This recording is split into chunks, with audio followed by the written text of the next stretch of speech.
Tractor views online ചാനലിലെ പുതിയൊരു വീഡിയോയിലേക്ക് എല്ലാവർക്കും സ്വാഗതം. ജോൺ ഡീർ 3036 ഈ 4-വീൽ ഡ്രൈവ് മിനി ട്രാക്ടറിനെ കുറിച്ചിട്ടുള്ള ഒരു ചെറിയ വിവരണമാണ് ഞാനിവിടെ ഉദ്ദേശിക്കുന്നത്. 36 HP 2800 RPM 3 സിലിണ്ടർ എഞ്ചിനാണ് കമ്പനി ഇതിന് ഉപയോഗിച്ചിട്ടുള്ളത്. 30.6 PTO HP കമ്പനി കൊടുത്തിട്ടുണ്ട്. ഫോർവേഡിലേക്ക് 8 ഗിയറും റിവേഴ്സിലേക്ക് 8 ഗിയറും ആണ് ഇതിനുള്ളത്.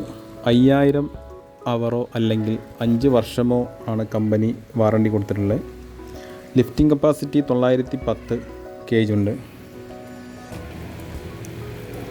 ഇതിൻ്റെ EN മോഡൽ ഉണ്ടായിരുന്നു, അതിന് സൈലൻസർ താഴ്ഭാഗത്തായിരുന്നു. ചളിയിലേക്കുള്ള സ്പെഷ്യലായിട്ടാണ് ഈ സൈലൻസർ മുകളിലേക്കാക്കി കമ്പനി ഈ ഒരു മോഡൽ ഇറക്കിയിട്ടുള്ളത്. വീഡിയോ ഇഷ്ടമായി ലൈക്ക് ചെയ്യുക, ഷെയർ ചെയ്യുക, കമൻറ്റ് ചെയ്യുക. Okay, thank you.